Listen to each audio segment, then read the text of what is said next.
Well, the question was, if Iran were to launch a nuclear attack on Israel, what would our response be? And I want the Iranians to know that if I'm the president, we will attack Iran. And I want them to understand that, because it does mean that they have to look very carefully at their society.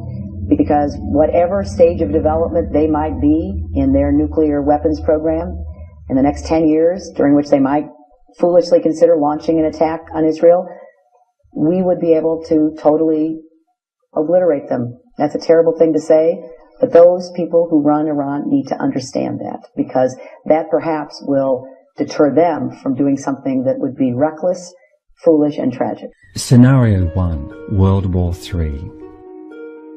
Hillary Clinton is quite possibly the most corrupt and evil person to ever run for President of the United States. Previous title holders were Lyndon B. Johnson, the man that quarterbacked the JFK assassination, and Dick Cheney, the man that quarterbacked 9/11. But these guys look like Boy Scouts compared to what Hillary has in mind. Anyway, if Hillary gets elected, then she will start World War III, no question about it. The system of bankers and global interests she works for want World War III. War is a banker's dream. They make a lot of money no matter who wins. These people are hardcore psychopaths. They have no empathy for any other human except their own family, and even then, some of them get killed if they don't play ball. Read my second book for the whole story, and it will shock you. They want a war with Russia and China, and for the last 12 months, they have been doing everything they can to provoke those countries. They need Russia or China to shoot first. That way, they can justify a world war, and the sheeple will support it. But if those countries won't come to the party, they have armed and trained North Korea with a nuclear weapon as Plan B. If Russia or China don't fire first, they will get North Korea to do it in a false flag nuclear attack, or maybe a dirty bomb attack, on a major US city. They hope that the loss of hundreds of thousands of American lives will spur that nation and its allies into full-blown world war. Again, as I point out in my second book, they want to fulfill the playbook of their guru, Albert Pike, who was a 33-degree Freemason, a Satanist, and founding member of the Ku Klux Klan. Pike spoke how they will create 3 world wars. The first and second were exactly as he said that they would be, so there is no reason to doubt that the third will follow his game plan. After 10 years or so of this total world war, the people will grow weary. So when that time comes, the New World Order people will hold secret meetings with their enemy, China. They will promise China a backdoor deal to end the war. But to do so, China must stab their ally Russia in the back. In exchange, there will be an armistice. China will be given complete control of the Asia-Pacific, including Australia, Japan, and New Zealand. Russia will be obliterated, fulfilling Nathan Rothschild's wish. The New World Order will control the rest of the world.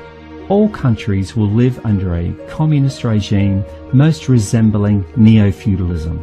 That is, a world of the very wealthy and the very poor, no middle class. The only reason why this has not already happened is because of one man, Vladimir Putin. Regardless of what you think you know about Putin, he is humanity's only hope of avoiding World War III and defeating the Illuminati New World Order. That is why the mainstream media are demonizing him. Trust me, when the media turn on someone, it is usually to turn public opinion against them, because that person represents a threat to the establishment.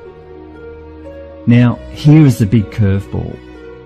Mr. Obama does not want to give up his cushy life in the White House. So he may use a false flag or the upcoming earth changes to suspend the elections indefinitely. So chances are there will not even be an election in 2016, and Obama will be America's last president, and that is not set in stone just yet. But for the record, Obama is a card-carrying, die-in-the-wall communist. He honestly believes he would make... On the 13th of May 1981, there was an assassination attempt on Pope John Paul II in St. Peter's Square at Vatican City. The Pope was shot and wounded by a Turkish hitman, Mehmet Ali Akkar. The Pope was struck 4 times and suffered severe blood loss. Akkar was apprehended immediately and later sentenced to life in prison by an Italian court. The Pope later forgave him for the assassination attempt. He was pardoned then by President Carlo Ciampi at the Pope's request and was deported to Turkey in June 2000.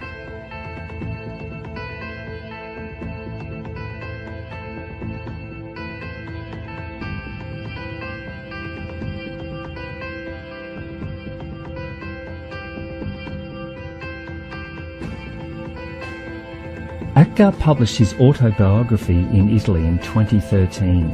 His book is called I Was Promised Paradise. He claims that he worked for an Islamic black magic cult. The Grey Wolves invoke jinns, otherwise known as demons. That group has since morphed into ISIS.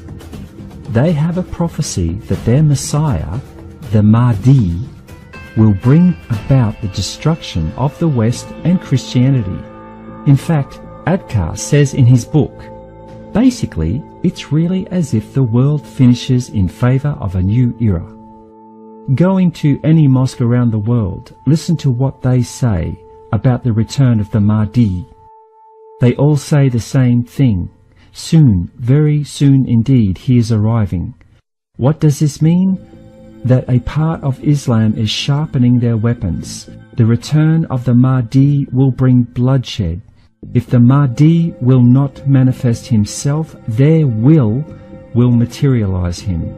And in short, the Islamic fundamentalist will set fire to the whole Western world.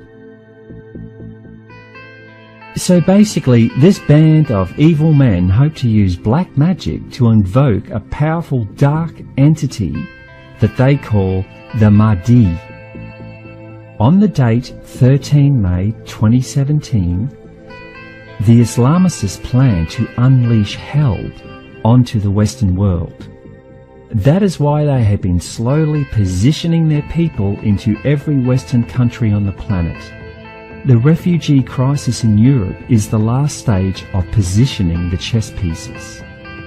It is their specific intention to destroy the Vatican in Rome. Pope John Paul II strongly believed that this was the third prophecy of Fatima. The prophecy of Fatima was given to the world on May 13, 1917. The first 2 prophecies were released almost immediately. However, the third prophecy was supposed to be released to the world in the 1960s, but for some reason it was kept sealed. On May 13, 1981, on the anniversary of the original prophecy of Fatima, Pope John Paul II was en route to St. Peter's Square to deliver the third and final prophecy. He was adamant that the people deserved to know what it contained. Before he could reveal the prophecy, however, he was shot down by Mehmet Ali Akkar. The Grey Wolves, now ISIS, did not want their plans revealed to the world. The third prophecy of Fatima contains their plans to destroy the Vatican and the Western world, and they want to do it on a special date of May 13, 2017.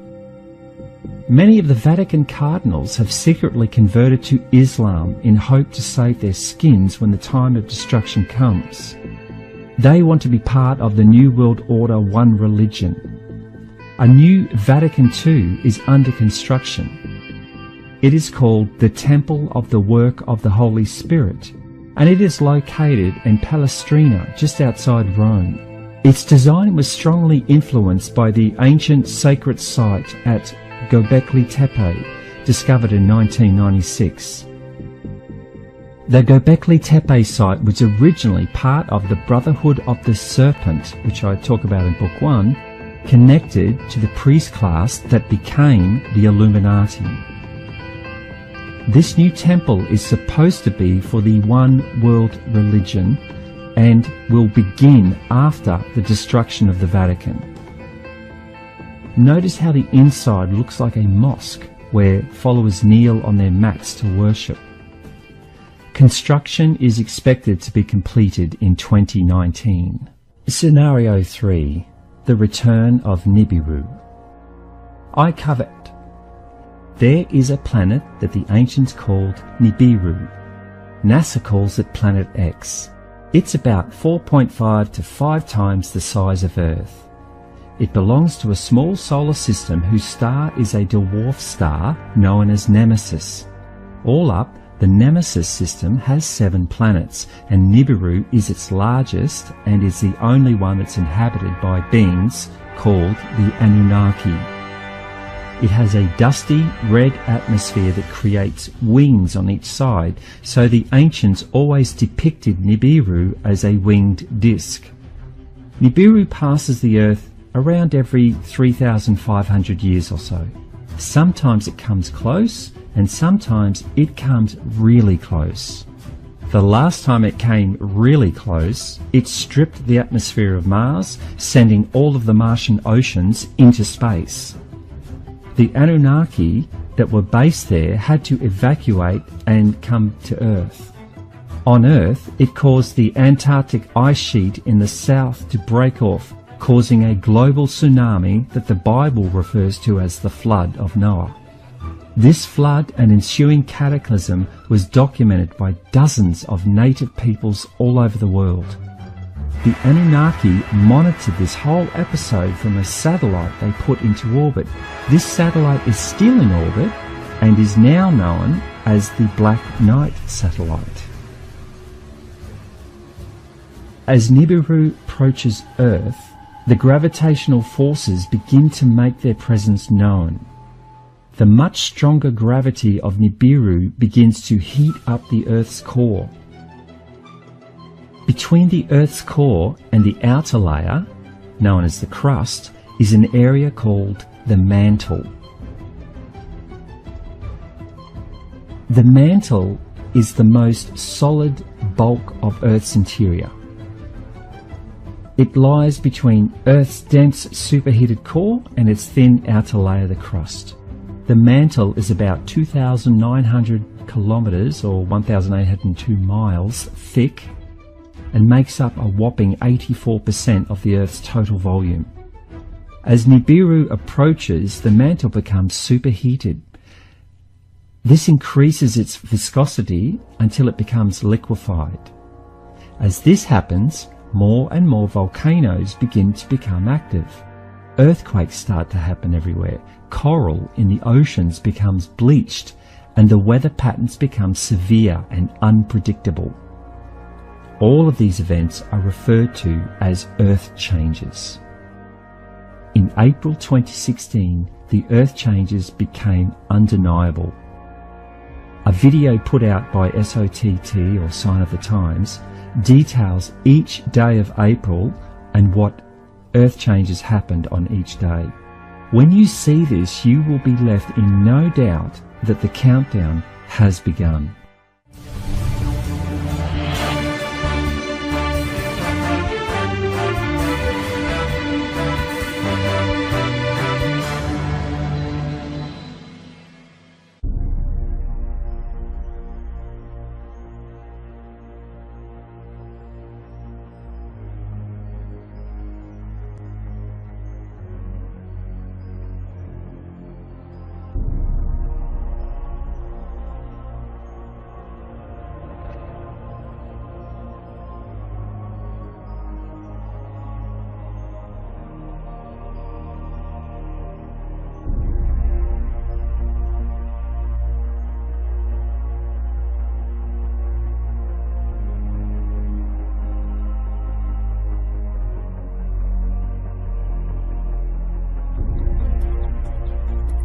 Overnight, blizzard-like conditions in Massachusetts. Nearly 1,900 crew working through the night, clearing roads.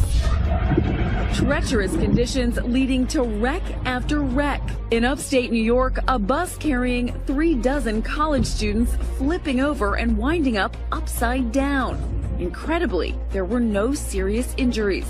And in Connecticut, a tractor trailer sliding and jackknifing on this bridge. New Jersey police releasing this dramatic dash cam video. Trees snapping from heavy winds.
In northern Pakistan, flash floods triggered by heavy rain have killed at least 55 people. An emergency operation's been launched to help thousands of survivors, dozens of whom have been cut off by a landslide in a mountain valley. Some 150 homes are said to have been destroyed.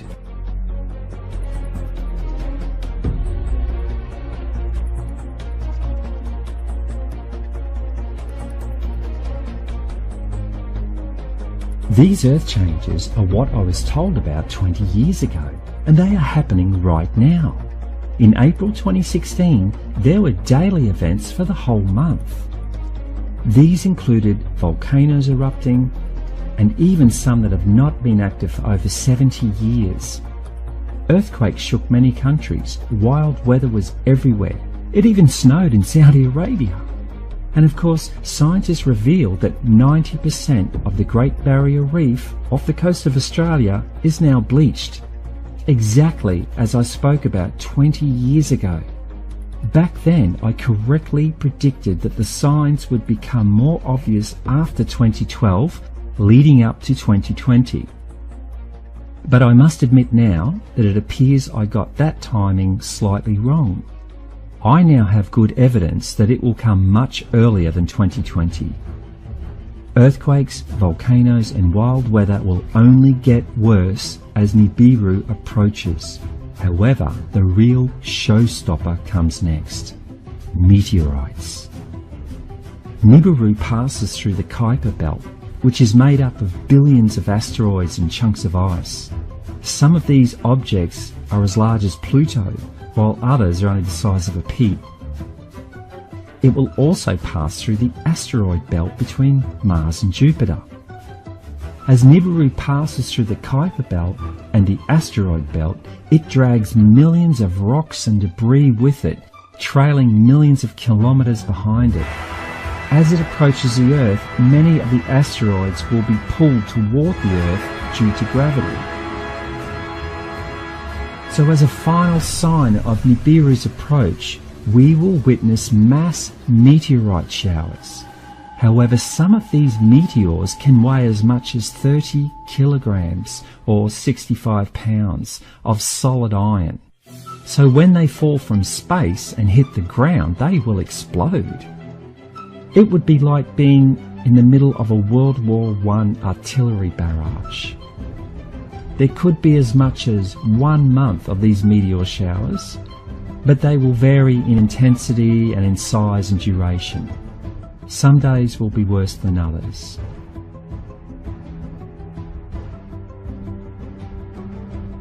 A CIA insider has come forward and revealed that they have been tracking the Nemesis system since the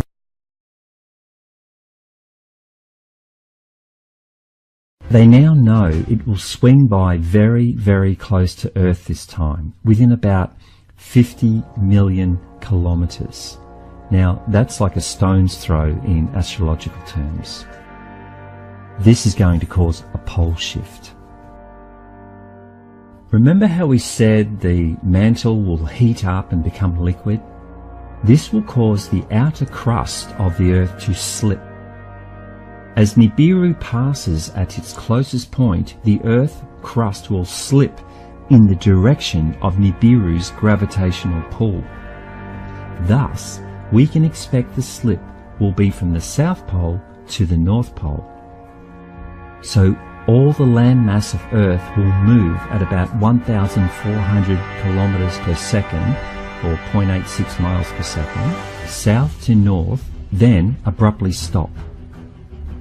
The sudden stop will cause all of the oceans to slosh up, then go back in the opposite direction they came from.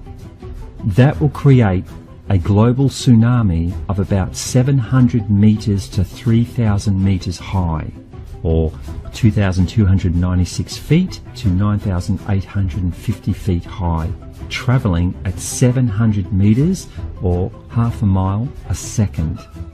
The water will slosh back and forth for several days. In fact, as Nibiru passes, it will stop the Earth's rotation. So one side of the Earth will be in complete darkness for 3 days, and the other side will be in complete sunlight for 3 days.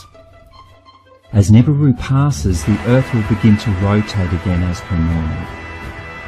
Basically, the Earth is going through a very rare process that will see most of the inhabitants of the planet die as a result of massive Earth changes.